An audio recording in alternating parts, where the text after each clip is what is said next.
¿Qué rol cumple la meditación que vos descubriste a través de tus estudios, que fue tu tesis de grado? También es importante, ahí la conocí yo también, me empezaste a hablar de la meditación, Sí. y dije, no puede ser, así que quiero que me cuentes un poco más qué es lo que aprendiste y qué te llevó a hacerlo todos los días, porque viste algo que... La meditación llegó a mí antes de mi tesis de grado. Yo me pregunto todavía cuándo fue el primer día que empecé a meditar y por qué. Y con una mano en el corazón no lo sé. No recuerdo por qué empecé a meditar. Siento que, a ver, llega un punto donde uno está tan mal que empezás a seguir la voz de tu conciencia, que es la auténtica voz de Dios.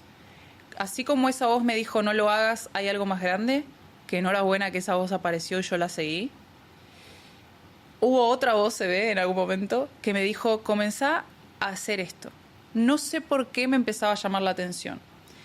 Y me acuerdo que todas las noches empezaba a meditar y empecé a averiguar, a ver videos y a leer, a ver por qué. ¿Viste cuando decís, por qué esto me hace sentir tan bien? ¿Qué clase de magia rara tiene esto? Claro, luego empecé a ver que la meditación lo que hace es regular el sistema nervioso. O sea, nosotros tenemos un sistema nervioso autónomo que se divide en dos subsistemas. Sistema nervioso simpático, sistema nervioso parasimpático. El sistema nervioso simpático, que de simpático no tiene nada, es más bien antipático, lo que hace es, funciona como una especie de acelerador y freno. El sistema nervioso simpático es el que activa la respuesta del estrés. Es el que hace que cuando, por ejemplo, vas caminando por la calle y ves un perro rabioso que te está persiguiendo, yo me pongo en una respuesta de lucha o huida porque necesito o pelearme con el perro para salvar mi vida, es una cuestión de supervivencia, o huir del perro. Ahora, ¿qué es lo que pasa? Cuando uno llega ya a casa y dice, uff, amor, no sabes lo que me pasó, iba caminando por la calle y me persiguió un perro rabioso. Es ahí donde entra el sistema parasimpático como freno, porque ya está. Ya no hay peligro. No tengo que seguir ansiosa, no tengo que seguir con los músculos tensos, con el corazón palpitando y con la respiración agitada. Ya no es necesario.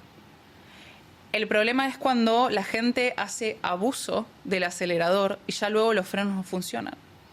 Todo el tiempo vive en ansiedad, todo el tiempo, y luego cuando quiere poner el freno, muchas veces ya es demasiado tarde. Esto es, o sea, este sistema parasimpático es en realidad algo natural porque el cuerpo siempre va a tender a la homeostasis. Pero cuando los frenos están rotos, tenemos que ir al mecánico y es ahí donde aparece la meditación. La meditación lo que hace es, a través de la relajación del cuerpo y de la relajación mental, inducida por la respiración, entramos en sistema parasimpático, que es de hecho el sistema reparador, o sea, es ahí donde suceden los milagros. Mucha gente literalmente se ha curado, se ha sanado de enfermedades, me ha pasado, no solamente con la depresión, sino físicamente, por la meditación. ¿Por qué? Porque el cuerpo entra en ese estado de relajación y de recuperación celular, de freno, donde también a nivel espiritual entramos a tener ciertas experiencias fuera de lo común, que a veces al principio a las personas le dan miedo, pero yo a través de la meditación, como te mencionaba antes, he podido ver ese rostro, he podido hablar con mi abuela que ya ha partido de este mundo, he podido hablar con mi yo futuro, he tenido visualizaciones, han pasado muchas cosas meditando. Entonces, lo que la gente tiene que entender, y que es algo que es muy poco sabido, lamentablemente, es que la meditación no es como una pastillita que yo me la tomo un día y viene a sanarme la ansiedad o la depresión. No, la meditación es preventiva. Es para precisamente no llegar a esos estados ansiosos, no llegar a esa crisis, no llegar a que los frenos no te funcionen. Por eso es tan importante que los padres en sus casas, que me pasa con mi comunidad, o sea, con Tanfulness ha pasado lo que siempre soñé, que es que la gente se ponga a meditar desde temprana edad, o de la edad que sea. Tengo personas de 60, 70, 80 años que comenzaron a meditar ahora y se sienten felices, se sienten plenos. Y me dicen, no entiendo cómo toda mi vida viví sin esto. Y cuando veo madres o padres que meditan con sus hijos con mis meditaciones, o con la que sea, o sea, ya con que se pongan a meditar para mí es una victoria, digo, ese niño, esa niña va a crecer con una capacidad de no tener miedo, de soñar, de no tener ansiedad, o si la tienes, saber regularla, de prevenirse ante paros cardíacos, enfermedades, cáncer. Hay un montón de cosas que la gente no sabe y que es tan simple como sentarte y respirar. Mira vos, y es gratis. Pero se ve que hay un sistema y una industria detrás que no quiere que se sepa. Cuando yo comienzo a meditar y yo estaba medicada, o sea, yo tomaba ansiolíticos, los cuales me hicieron peor y me hicieron dependiente, empecé a tener síntomas físicos y mi conciencia, ahí aparece otra vez la voz de mi conciencia, me decía, déjalos. No hagan esto en sus casas, no recomiendo que lo hagan de esta manera, pero esta es mi historia y la voy a contar de verdad. Un día fui al médico, me estaba pasando algo a nivel físico que me perjudicaba bastante, llegué a mi casa y tiré el blister. Lo tiré. Claro, luego me las tuve que ver con la abstinencia, porque es una droga como cualquier otra, y de hecho bastante potente y adictiva.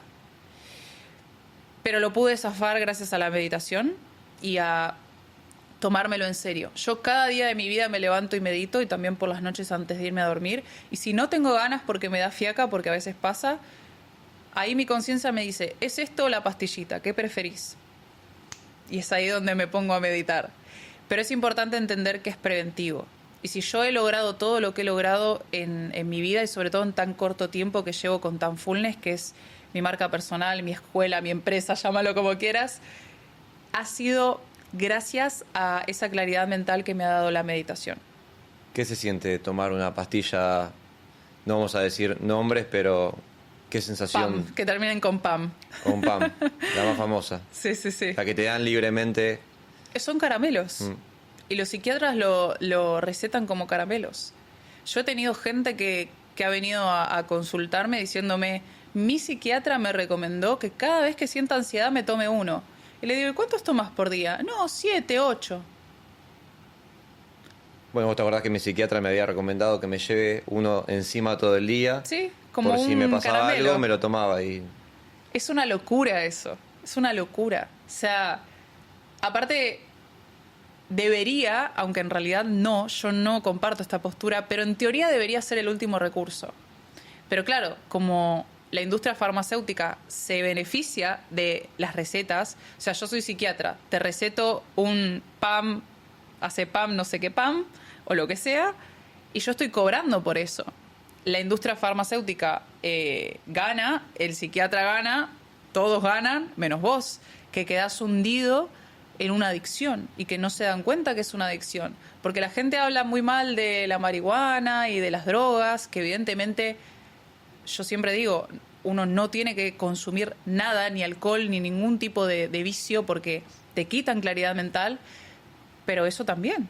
Lo que pasa es que como es legal, así como el cigarro, el cigarrillo, la gente piensa que no hace daño. ¿Y sabés cuál es el problema?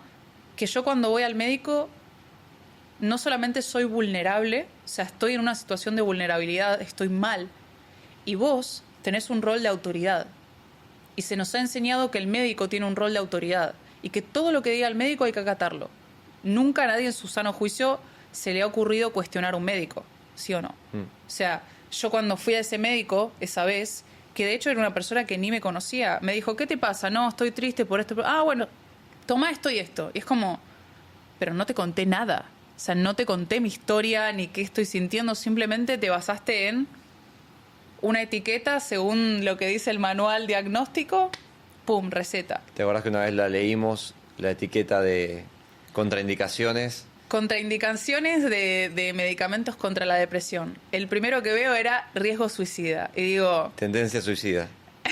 Algo anda mal. Y digo, algo anda mal, amiguitos. Me parece que esto es un poco contradictorio. Y yo te dije, Gordi, no... No, aparte era todo, falla hepática, falla multiorgánica, falla... Era todo lo contrario a lo que vos querías. Es más, te voy a decir algo para que todo el mundo lo sepa. Y probablemente, no sé si me van a funar por esto, pero el mundo lo tiene que saber. Yo, como estudiante de psicología, hay una materia que se llama psicofármacos. Yo en ese momento me metí, era una electiva, me metí a ver qué onda, ¿no? Como... Es una materia, sí. Claro, o sea, me llamaba mucho la atención.